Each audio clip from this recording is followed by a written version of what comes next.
12h13, debates esportivos na Sagres 730, e nós recebemos aqui neste momento, para uma entrevista até às 13 horas, o Lélio Júnior, que é candidato de oposição da chapa Federação para os Clubes à presidência da Federação Goiana de Futebol, que acontece na próxima segunda-feira, dia 22. Lélio, boa tarde, bom recebê-lo aqui. Boa tarde, Pasqueto. Boa tarde a todos da mesa, Lopes, Charles, Geliezer. Obrigado por estar nos recebendo aqui. Estou muito impressionado com a estrutura da rádio, não conhecia. O Charles me mostrou os estúdios, toda a estrutura da rádio. Vocês estão realmente de parabéns. Muito obrigado. A gente pede que tudo seja o mais rápido possível. É claro que você tem que expor as suas ideias para a gente poder fazer o maior número de perguntas até 13h. Lélio, por que você quer ser presidente da Federação Goiana de Futebol? Bem, primeiro porque eu sou um apaixonado por futebol. Futebol, eu gosto muito de futebol desde criança, sempre o meu esporte que eu praticava na escola era futebol.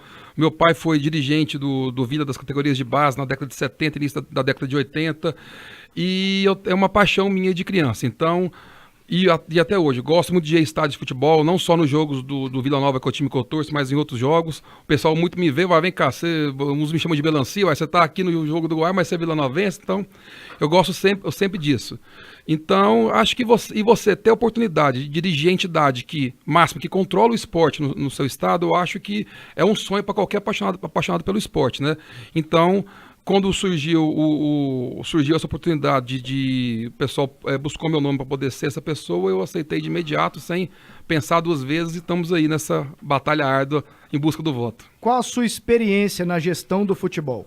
Na gestão do futebol propriamente dita, não tenho tanta experiência. Eu sou conselheiro do Vila Nova, ajudo sempre o Vila, estou vendo o que está acontecendo, mas o nosso grupo tem pessoas que têm muita experiência em torno do futebol. Temos o Marcos Egídio, que é dirigente do Atlético há muitos anos, o próprio Marcos Martinez, do ex-presidente do Vila Nova, está no nosso conselho, entre outras pessoas, né, que estão. O nosso grupo é muito forte. Então, e eu falo o seguinte: o futebol não é só entender do futebol, você precisa entender de gestão. E gestão é gestão em qualquer lugar, numa farmácia, num time de futebol, num time de basquete, numa liga profissional de beisebol americano ou numa federação de futebol. Então, gestão é gestão em qualquer lugar do mundo. E disso eu entendo e tenho certeza que consigo contribuir muito para o futebol usando o meu conhecimento em gestão. Ontem aqui eu perguntei para o André Luiz Pito o seguinte: quais as vantagens e desvantagens de ser presidente da Federação Goiana de Futebol? Para você eu pergunto o seguinte: quais as vantagens que você imagina sendo presidente da Federação Goiana de Futebol? Então, as desvantagens e vantagens na prática, de sentir na pele, eu não vou poder falar com o conhecimento que o André Pita fala, mas o que eu busco, o que eu acho que são as vantagens, é você poder fazer realmente o bem por algo que você gosta muito, que você é apaixonado. Então, você poder realmente, não só no sentido do futebol, do esporte em si, mas no sentido social, que o futebol é uma ferramenta que muda a vida das pessoas. A gente vê muitos times de base, por exemplo, o Atletas de Jesus, o seu Valdemir, ele tira o menino que está lá na droga, está lá na rua mesmo, sem condições, coloca ele dentro da casa dele e dá uma condição, tentando mudar a vida da pessoa pelo esporte. Então, são coisas que nos motivam, e eu vejo isso não como vantagem, mas como coisas que motivam a gente a estar buscando isso. A Imperial Ferramentas esta semana está com preço de promoção. É para queimar todo o estoque da loja. Esmerilhadeira angular industrial 800 watts, DeWalt por R$ 249,90 ou em até 5 vezes. Furadeira de impacto 650 watts, DeWalt por R$ 239,90. Furadeira profissional 550 watts, Black & Decker por R$ 115,00. Está imperdível. Parcelamento em até 4 vezes. Entre em contato nas lojas da Avenida Anhanguera ou do Parque Oeste. Entrega por toda Goiânia e região. Pensou em ferramentas? Imperial Ferramentas. Charlie Pereira, hoje eu começo com você. 2 perguntas para o candidato Lélio Júnior. Ontem eu disse isso ao André e agora também faço o mesmo questionamento ao candidato Lélio Júnior. A federação, nos últimos anos, ela paga aos clubes as despesas de viagem, alimentação, taxa de arbitragem, taxa de transferências. Perguntei se ele poderia manter esse tipo de serviço prestado aos clubes. ele me destacou que depende de patrocínios, que a federação nos últimos anos conseguiu isso através de patrocínios. Lélio, você conseguirá no seu mandato, em caso de eleição da próxima segunda-feira, manter esses benefícios aos clubes? A ideia é não só manter, é ampliar, e não só pensando nos clubes da primeira divisão, pensando na divisão de acesso, pensando na terceirona. E o que me preocupa quando eu tive acesso aos poucos números da federação que a gente conseguiu junto à CBF, foi o quê? Que a Federação Goiana é uma das poucas federações do Brasil que vem tendo a sua receita caindo ano após ano.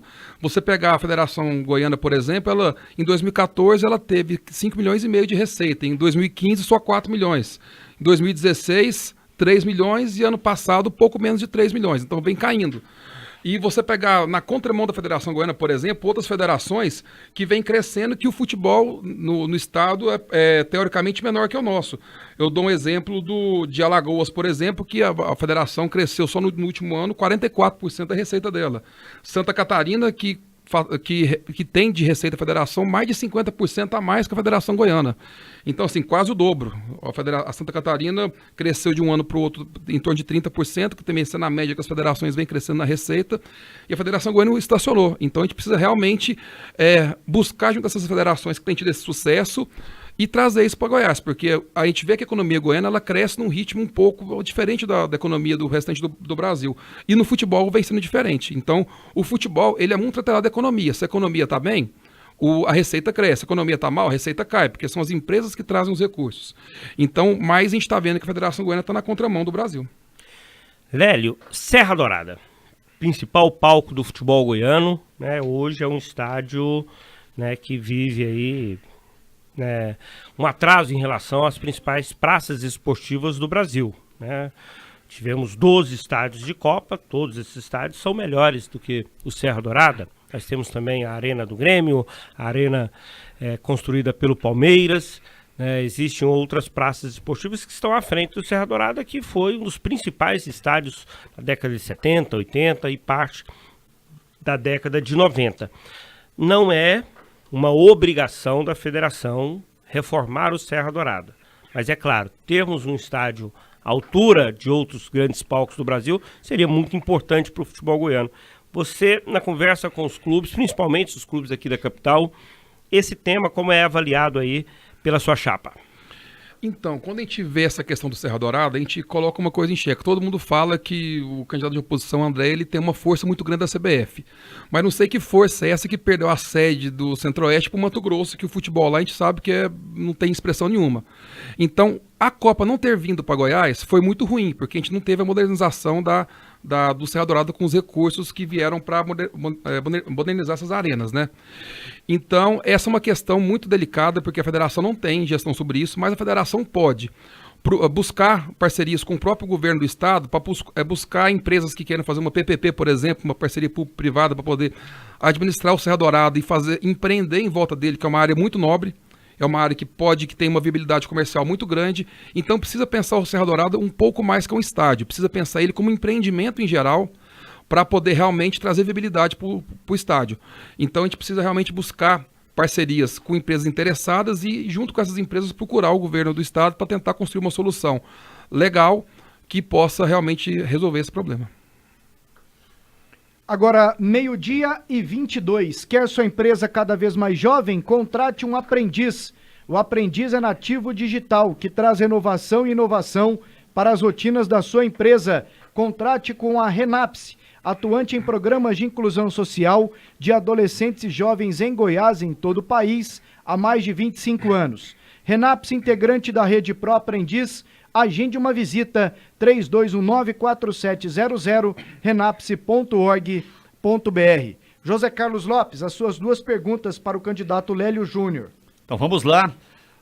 Queria cumprimentá-lo, Lélio, a sua equipe, o Dr. Marcos Egídio, o Jefferson, Jefinho, os demais membros da chapa, né, os que estão me acompanhando aí, vice-presidente do Vila Nova, conselheiro do Goiás, Rivas Filho.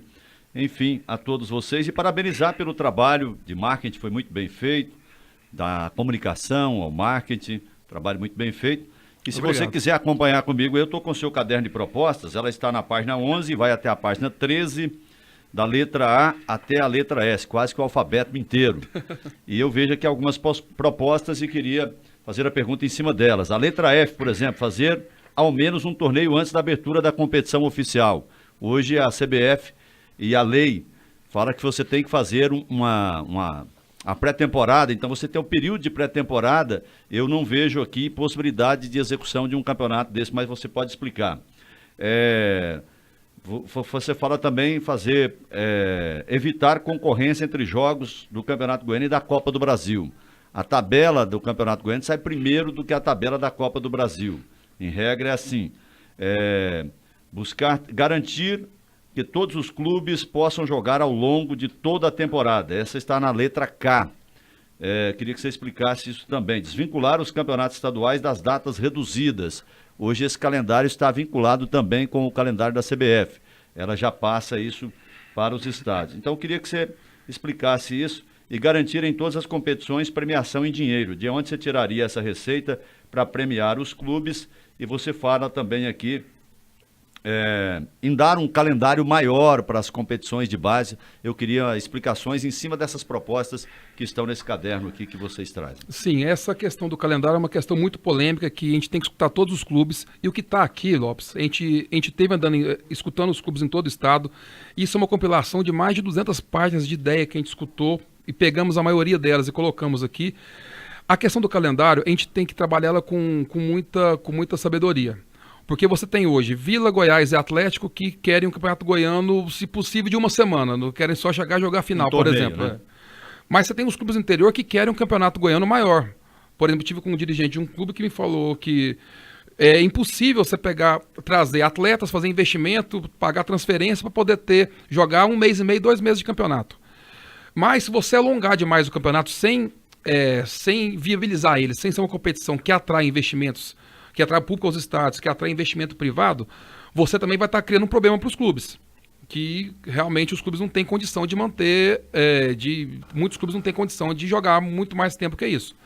Então, mas todos os clubes são unânimes no seguinte, que a gente precisa buscar alternativas de viabilizar um calendário maior. Uma das ideias nossas, por exemplo, na questão de calendário, que a gente tem poucos times hoje no estado que disputam as divisões principais do brasileiro. Vamos falar da Série D para cima, são poucos times. Então a gente precisa... 6, né?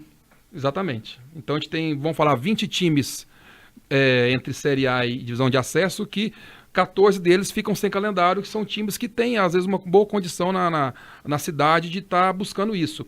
Então uma das ideias nossas, você deve ter visto aqui, que, por exemplo, seria fazer a Copa Goiás no segundo semestre, com esses times que não estão jogando o brasileiro.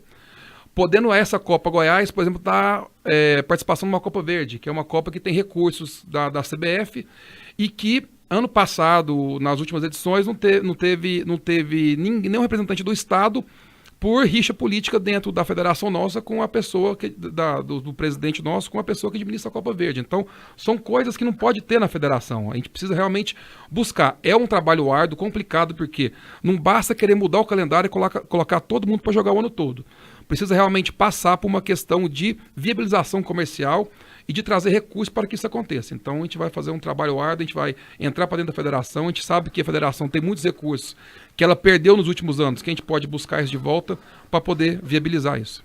Bom, a outra pergunta em relação à denúncia que foi feita contra a sua chapa que estaria oferecendo dinheiro para captar voto, para ter a parceria. Vocês chegaram a fazer uma interpelação judicial de quem fez? Não, eu quero completar então, já que você tocou no assunto, Lopes, com a sua permissão, porque hoje eu ouvi o professor Alcides, não sei se você tem conhecimento da entrevista, eu perguntei para ele sobre quem ele apoia, ele disse que apoia o André Pita e discorreu na resposta, Lélio, dizendo que lá na Napolina que ele ajuda, teve acordo por baixo dos panos e que no Iporá, que ele está tentando falar com o presidente desde ontem, que teria ligado para o presidente do Iporá umas 15 vezes, que estaria correndo dele por causa disso, desse problema também que surgiu. Pode completar, Lopes, por favor. Então, e aí vocês chegaram a fazer uma interpelação judicial, porque o presidente do Monte Cristo ele chegou a externar isso publicamente. Qual foi a providência que vocês tomaram em relação à denúncia feita pelo presidente do Monte Cristo? Isso aconteceu anteontem, né? Se eu não estou enganado, hoje é quinta, não, hoje foi na quarta-feira ou na terça. Foi quarta. A entrevista foi concedida na terça à noite. Na terça à noite ele deu essa entrevista, estranhamente, na quarta pela manhã, estavam os dirigentes do Monte Cristo buscando documentos e buscando bolas e mais não sei o que na federação, a gente tem imagens disso tudo. Então, e o Monte Cristo foi um clube... Me permita fazer uma observação, eu busquei essa informação, tentei um contato com a pessoa, né? Não consegui, mas eu consegui a informação de que realmente um dirigente do Monte Cristo esteve na federação na quarta-feira pela manhã. Exatamente. Né? Fui atrás, por que ele foi? Né?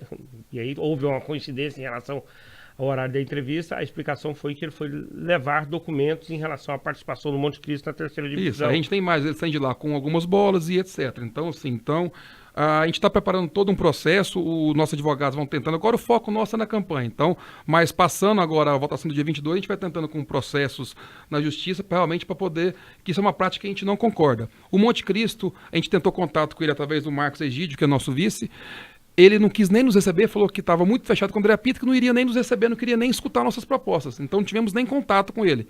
E essa questão de ele estar, o dirigente dele na federação, concomitantemente com as entrevistas, então foi realmente alguma coisa muito nos estranha. Mas com certeza a gente vai estar entrando com todos os processos cabíveis aí para poder esclarecer isso, que eu tenho certeza que é uma coisa realmente infundada. E sobre o que você falou do Pasquet, do professor Alcides, Sim. A Napolino, o Pedro Caneda é meu padrinho de casamento. Então, assim, é um clube que veio para o nosso projeto desde o começo. Não tem, como fala, não tem nada disso de acordo por baixo dos panos, que ele é meu padrinho de casamento, a gente tem um laço muito maior que o laço do futebol. Ele é tio da minha esposa, casado com a irmã da minha sogra, então é uma pessoa que realmente está com a gente firme mesmo. E o Iporá, o Divino, teve aqui, não vai querer nem vir votar, se você tiver conhecimento, foi protocolado uma procuração na federação. Eu estou de posse dela aqui, falei Exatamente. Até com o doutor Marcos Exatamente. Egídio, né? Ele está com a gente, falou assim, eu estou com vocês, só que eu não vou nem votar, por quê? Porque hoje a federação, ela não administra, ela não gera as pessoas, a gestão da Depita, as pessoas não admiram ele, as pessoas temem ele. Eu não sei porque os motivos, as pessoas temem ele. Então, alguns eleitores que sabem que está com a gente preferem nem vir. Então, você vai ver, se não me engano, foram protocoladas, acho que 4 procurações de quatro clubes que terão representantes que pediram, falaram que não querem vir na votação porque temem a gestão. Então, assim, outros também que por motivo de viagem e etc, que não vai poder estar na cidade, mas, assim, acontece muito isso. Então, a gente não quer ser uma gestão que é respeitada pelo medo que impõe aos clubes. A gente quer uma gestão que é admirada pelos resultados que traz para o futebol. Em um mundo cada vez mais dinâmico, com mercados ultracompetitivos, concorrência acirrada e demanda constante por novas ideias e atitudes, é preciso estar preparado para se destacar. No primeiro Congresso Nacional de Liderança, Inovação e Criatividade, você terá a oportunidade de adquirir conhecimento com os melhores especialistas de diversas áreas, como José Roberto Guimarães, Daniel Godri, Alexandre Meirelles e personalidades internacionais. Dia 17 de novembro, no Teatro da PUC. Inscrições em primeiro lote. Ligue para 3932-0124. phyproduções-e-eventos.com.br. Lidere, inove, realize. Gerliezer Paulo. Boa tarde, Lélio. Boa tarde, Eliezer. Eu faria uma pergunta que você acabou antecipando, que é essa questão da competição no segundo calendário, né, do segundo semestre, de oferecer um calendário maior aos times. Ontem eu fiz essa mesma pergunta ao André, ele citou que por mais de uma vez ele tentou a criação de uma segunda competição, mas que os próprios clubes não demonstravam interesse por ela.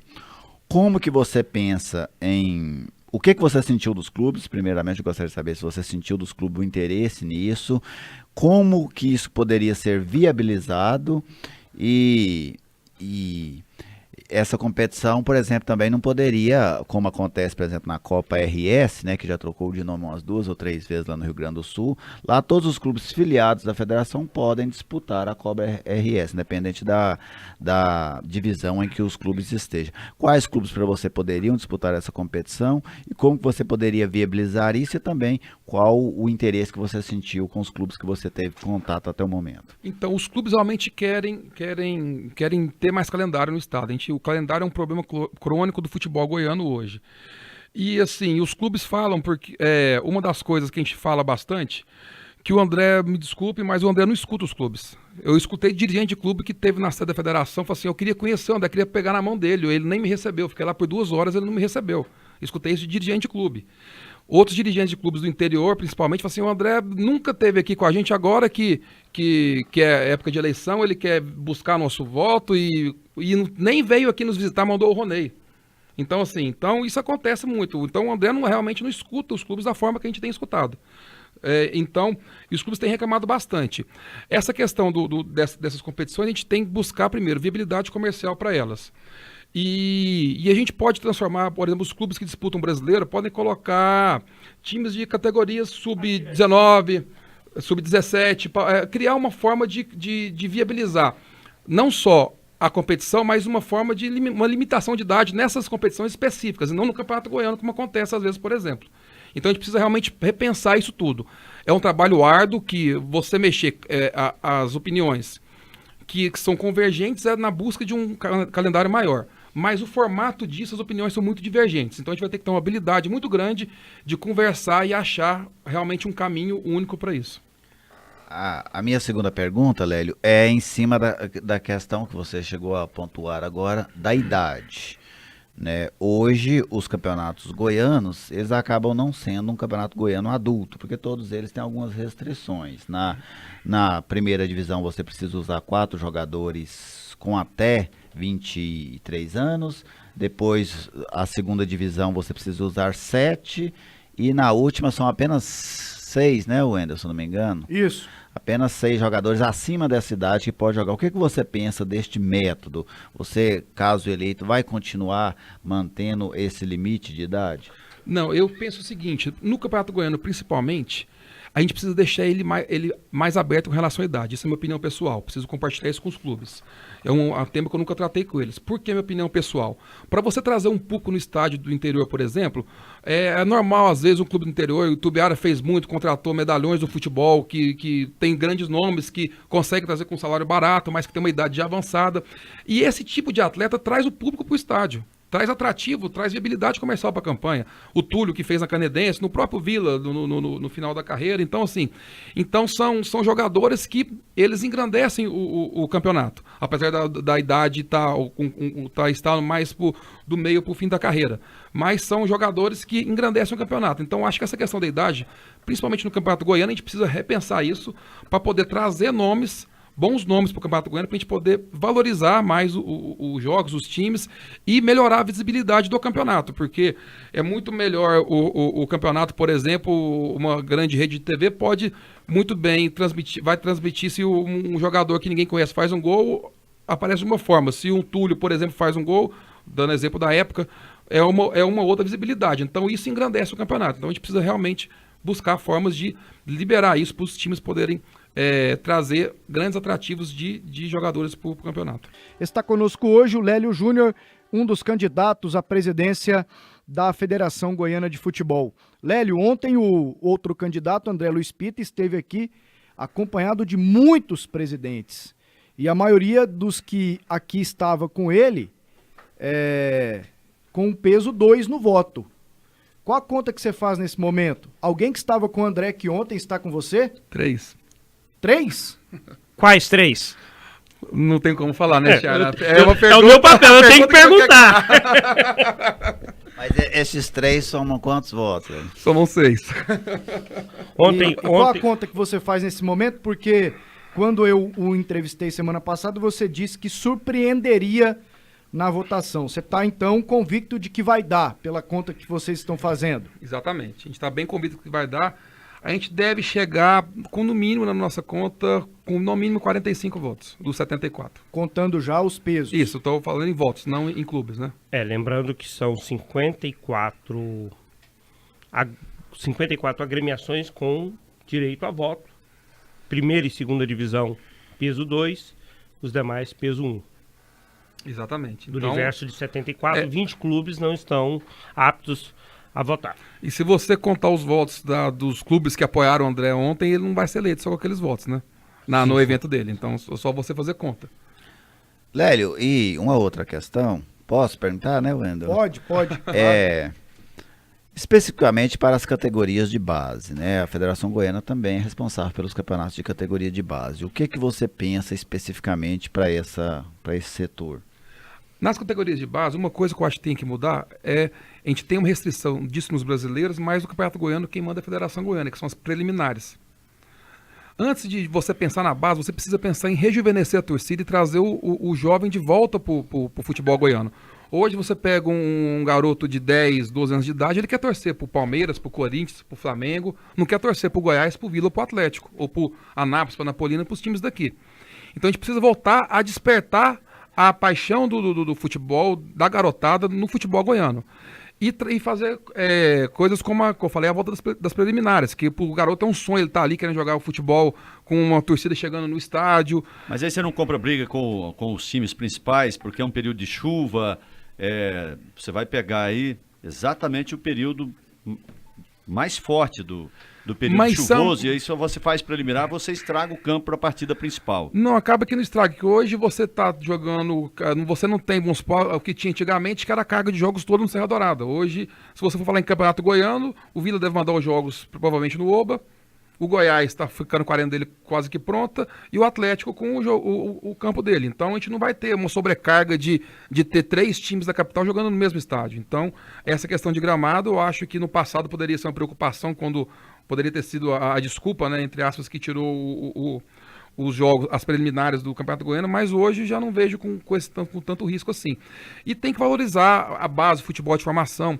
Hoje existe uma barreira muito grande por parte da federação para ajudar os clubes a se profissionalizarem. Porque a partir do momento que o clube ele é profissional, ele tem mais direitos sobre o jogador que ele forma. Então ele consegue agregar mais receita no jogador que ele forma e ele consegue ter mais estrutura para poder investir na formação de jogadores. Então a gente tem exemplo de vários clubes pequenos, amadores, que querem ser profissionais para garantir direitos dos jogadores que eles revelam, para poder sim investir mais no futebol. Então tem que mudar o conceito geral do futebol goiano. O Instituto Pan-Americano da Visão está completando 15 anos e essa conquista é de todos. Foram inúmeras vidas transformadas e nessa trajetória, a cada visão renovada, o mundo ganhava mais cor. São 15 anos oferecendo atendimento inclusivo, profissionais qualificados e aparelhagem moderna. Instituto Pan-Americano da Visão, seu olhar, nosso cuidado. 3968-1000. Quando surgiu a possibilidade da chapa de oposição, me lembro de ter ouvido que tentaram Jaime Rincon para ser o candidato, tentaram o próprio Pedro Canedo, Maguito Vilela, qual outro nome? Não, acho que só esses 3 mesmo. E aí chegaram no seu nome. Como é que chegaram no seu nome, Lélio? E por não ser a primeira opção, você acha que isso pode causar alguma resistência quanto a acreditarem nas suas propostas? De forma nenhuma, porque eu não sou um candidato, eu não quero a federação para mim, eu quero a federação para os clubes. Então a gente tem escutado muitos clubes, os clubes têm sentido que vão poder realmente ter esse espaço na federação, a gente estando lá, e desses nomes todos que você citou, Pasquetto, todos poderiam ser candidatos, menos o atual presidente André Pita, que está bem claro no Estatuto da Federação, até trouxe ele aqui para vocês se quiserem ler, artigo 29, página 23. Certo. Que é permitida somente uma reeleição.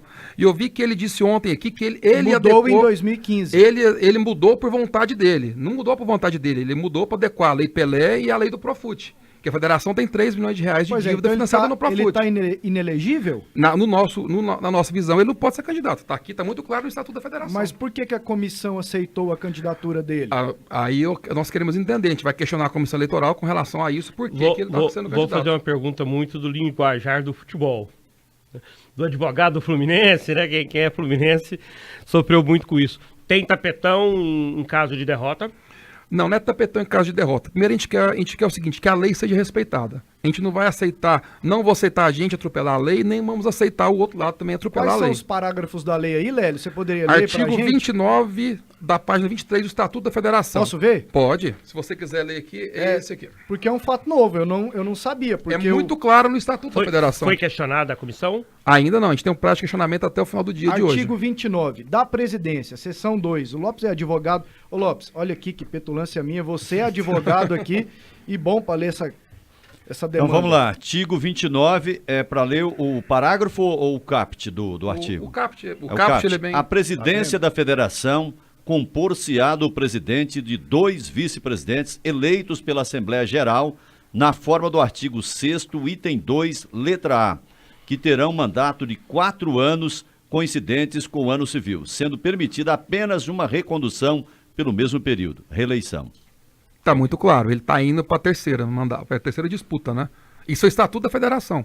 Que ele mesmo disse ontem que adequou, mas não foi adequou por vontade dele, não. Adequou para se adequar, porque a federação tem hoje financiado no Profut, que é o refis do futebol, né? A federação terminou 2017 com 3 milhões de reais financiados no Profut. A federação, se o André for insistir nisso, a federação pode perder esse parcelamento e ter que pagar a dívida à vista do Profut. Esses 3 milhões, vocês têm informações para onde foram direcionados? Não, o Profut ele é como se fosse o refis do futebol, né? Certo, São dívidas antigas de impostos, etc., que foram financiadas. O André, eu fiz um questionamento em um determinado momento a respeito dessa situação do mandato de ele ser mais uma vez candidato. Ele assumiu a federação em agosto de 2007 por conta do falecimento do Wilson da Silveira.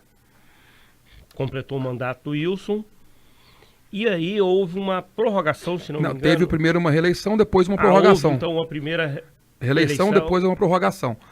Houve uma reeleição ou uma eleição? Não, uma reeleição é a eleição com candidato único, a gente chama de recondução, né? Mas é uma reeleição, é como se fosse, por exemplo, o Isiquinã lá em Vianópolis, que foi prefeito reeleito. Mas não houve... Foi reconduzido ao cargo, isso não teve disputa, por exemplo, foi candidato teve sozinho. Uma primeira antes da prorrogação. Isso, não é isso, Marcos? Me ajuda? Isso, teve uma antes e depois, em 2014, aquela questão da Copa do Mundo, a CBF não queria que tivesse disputa nas federações por causa da Copa, ela sugeriu as prorrogações de mandato. Então teve uma recondução que na prática é uma reeleição. Todo mundo atendeu a CBF, ninguém se impôs a isso, teve que na prática isso nada mais é que uma reeleição. Então teve uma segunda reeleição. Está indo para a terceira. E outra coisa, da forma que foi feita em 2014 ainda, foge ao estatuto. O mandato dele atual, se fosse questionado, todos os atos dele são ilegais. Então ele está indo para a quarta.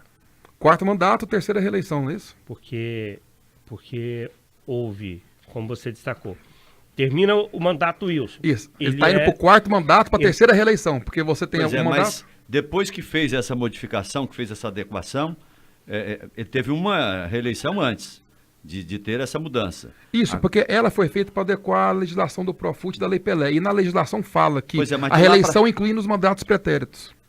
Incluindo os... Exatamente. Tá, porque eu não li essa parte aí. Não, no estatuto não fala, ficou omisso com relação a isso. Mas na legislação fala que tem que incluir os mandatos pretéritos. Então vocês aguardam o resultado dia 22 para depois tomar algum tipo de decisão? Isso, porque mas primeiro... o doutor Marcos Egídio, advogado, só voltando um pouquinho, mas a lei não pode retroagir para prejudicar, né? Nem para favorecer. Fala no microfone, por favor, doutor Marcos. A lei civil é diferente da criminal, né? Então na lei criminal realmente não pode, mas na civil ela pode retroagir para atender os princípios. Alcança os feitos passados. Então, neste momento, se a chapa de situação ganhar, vocês vão recorrer? A gente crê que a gente vai ganhar no voto. As medidas jurídicas que forem necessárias, a gente vai tomar antes, vamos questionar a Comissão Eleitoral. A gente quer ver o posicionamento deles com relação a isso. Então, nada mais justo. Vocês encaminham esses documentos para a Comissão Eleitoral hoje ainda? Tem o porque prazo, a eleição é segunda-feira. Exatamente. Então, a gente está estudando porque a Comissão Eleitoral, ela habilitou as duas chapas. Certo. Ela não entrou no mérito mais no caso dos apoiamentos, né? Que toda chapa teve o apoiamento, todo mundo está com certidão negativa, etc. Mas ela vai emitir um parecer final para ser submetido à Assembleia Geral na segunda-feira. Então, a gente espera que esse parecer dela venha realmente bloqueando a candidatura da situação, que está bem claro no Estatuto. Isso aqui não é invenção minha, isso está no Estatuto. Que o André não alterou porque ele quis. Mesmo se tivesse sido porque ele quis, ele vai desobedecer uma própria regra que ele colocou. Então é uma coisa que a gente quer entender como é que vai ser o entendimento da Comissão Eleitoral sobre isso. Lélio, eu queria falar sobre uma situação que atinge diretamente aos clubes, principalmente da primeira divisão do Campeonato Goiano. Televisão. Né? Nos últimos anos, né, existe um contrato da televisão, da TV Anguera, Globo, com os clubes. Os clubes vão lá, assinam um contrato, depois reclamam. Tá aqui o Marcos Martinez, que foi dirigente do Vila Nova durante muito tempo, sabe como é que é essa briga dos clubes com a televisão. Eles assinam um contrato, reclamam que recebem pouco, os horários não são os melhores horários para transmissão, tem transmissão para a praça, isso acaba, de certa forma, prejudicando no público. Cada clube, última busca de informações a respeito dessa situação, principalmente os do interior, eles recebem pouco mais de 50 mil reais. É muito pouco para quem, né, precisa de uma demanda maior para tocar o futebol. Qual seria o valor justo para cada clube do interior receber um contrato de TV que vai ter que ter o seu contrato renovado, terminou o contrato agora, né? Uma coisa boa, caso a Chapa conquiste a vitória, é poder negociar um novo contrato, né? Qual o valor justo que você entende que um clube do interior, como a Anapolina, o Itumbiara, o Iporá? Primeiro, o mais justo seria levar ao conhecimento dos clubes quais são os valores do contrato de TV. Porque se você perguntar para qualquer um dos clubes, ninguém tem a cópia do contrato. Então, os clubes, a federação mantém isso guardado a 7 chaves. Ninguém sabe por quê. Se você pegar o balanço da federação, por exemplo, no ano passado, a gente sabe que teve TV, a federação recebeu dinheiro de TV e pagou aos clubes. Está aqui zero. Nenhum real de transmissão de jogos. Não entrou no balanço da federação. Não tem nada. Então, assim, a gente precisa entender, quando a gente fala que a gente busca transparência para a federação, antes de falar quanto vai para cada clube, a gente precisa entender o que tem, os valores que tem. Então, a federação ela não é transparente com relação às finanças dela hoje. Então, a gente sabe que teve a receita de jogos, a federação pagou aos clubes, pagou despesas do campeonato com isso, mas não entra no balanço, tá aqui zerado. Vinha entrando valores desde 2014 e no ano passado, estranhamente, não entrou nem um centavo. E estranhamente também, a receita da federação ela deu R$600 a menos que a despesa. Então, o balanço ficou zerado. Então, a gente precisa entender essas práticas contábeis, por que elas são feitas dessa forma na federação. Então, falta um pouco de transparência. Antes da gente falar como vai dividir, a gente precisa entender quais são os valores desses contratos. Precisa entender realmente a realidade disso. Inclusive, uma das coisas que eu tinha ficado muito feliz quando você tinha me falado, a gente tem conversado há bastante tempo, seria que teria um debate aqui na rádio, né? E uma coisa que eu ia perguntar para o presidente André Pita, por que não está contabilizado no balanço da federação os valores de transmissão de jogos. Então, ele não quis, pelo que você colocou para a gente, ele fugiu do debate, não quis vir debater com a gente sobre futebol no estado, então tá aqui mais uma coisa que tá obscuro na caixa preta da FGF. Me permita brincar com os dirigentes, eu tenho liberdade com ele, deve ser meio como o Bolsonaro, né? Tá fugindo dos debates, mas foi proposto ao André Mas o Bolsonaro tá com 80% das intenções de voto, né? Ele não tá nessa situação. Foi proposto a ele um debate onde a gente teríamos só os dois candidatos com um mediador, né? Mas ele infelizmente se esquivou desse convite e a gente teve que ficar limitado, né, às sabatinas, né, como ontem e hoje. Sim, mas aí eu vi no começo, você quis me cantuar no canto da mesa aí, eu falei, vou me espremer aqui, deixa eu ficar mais pra cá, que eu fico no meio, eu fico menos espremido. Beleza. Lélio, aí é uma consideração minha, não sei se você vai concordar comigo. Para mim, o futebol goiano, ele caiu na última década, em termos de representação nacional. Em 2008, o futebol goiano, outros estados que eu vejo hoje aparecem inclusive à frente do nosso, eu imagino que não estavam. Pernambuco hoje é um estado, para mim naquele período era mais ou menos igual ao nosso, hoje está na frente. Alagoas encostou no futebol goiano, Santa Catarina deixou para trás, o Paraná foi embora, vários outros. Se você concorda com isso, e o que é que a federação pode fazer para que o estado de Goiás volte a crescer neste ranking do futebol nacional? A gente precisa repensar o futebol de uma forma geral.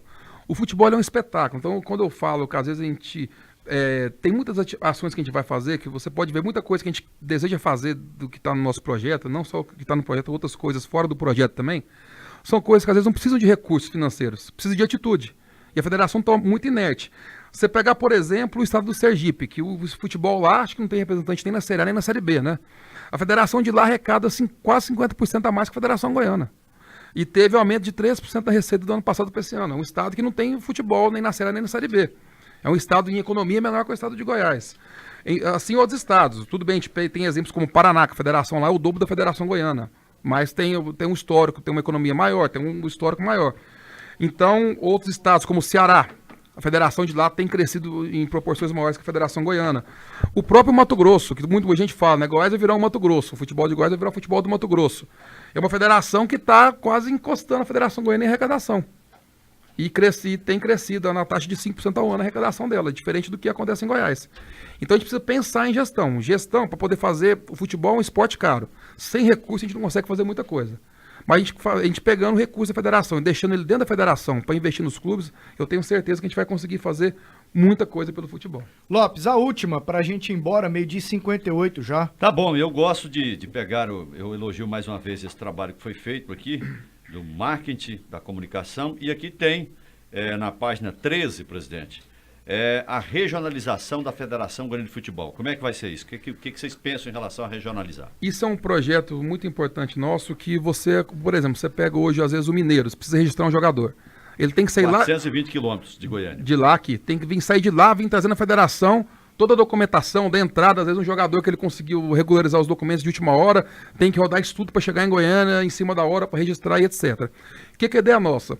Fazer a posicionamento geográfico de todos os clubes no estado e criar escritórios regionais próximo desses clubes. Então, por exemplo, lá na região de Mineiro você tem clubes em Jataí, tem clubes em Rio Verde, tem clubes em Santa Helena, o próprio Mineiros. Qual seria o polo que ficaria melhor posicionado dos clubes? Então, nessa cidade, colocaria um escritório regional para poder atender os clubes. Tem uma ponta da federação lá. Isso vai aumentar custo? Não, porque você vai aliviar trabalho na sede da federação. E você pode, e com isso você consegue realmente levar a federação para próximo dos clubes. E junto com isso, a gente vai criar o Conselho Regional dos Clubes, que é que a gente quer, com esse conselho, ter um representante de cada região do estado, em reuniões periódicas com a gente da federação para poder discutir o futebol, trazer novas ideias, novas sugestões para o futebol no estado. Realmente está com os clubes muito próximos de nós. Por isso que nossa chapa tem esse nome, Federação para os Clubes. Lélio, muito obrigado pela entrevista aqui. Boa sorte na eleição segunda-feira. Obrigado, Pasqueto, Lopes, Charles, Giliezer, obrigado a todos da Rádio Sagres pelo espaço mais uma vez. E tenho certeza que na segunda-feira o nosso projeto é um projeto ousado, um projeto que vai realmente mudar e revolucionar o futebol em Goiás. Obrigado pelo espaço e conto com todos os clubes, com todos os que têm nos apoiado nesse projeto. Quero agradecer a todos, principalmente a minha família, que às vezes minha esposa não me vê chegando em casa tão cedo, todo dia até tarde, viagem atrás dos clubes e tal. Mas eu tenho certeza que a gente vai fazer um bem maior em torno do esporte que é tão apaixonante que é o futebol. Obrigado pelo espaço, Pasqueta. Valeu, muito obrigado. Obrigado ao pessoal que te acompanha aqui também.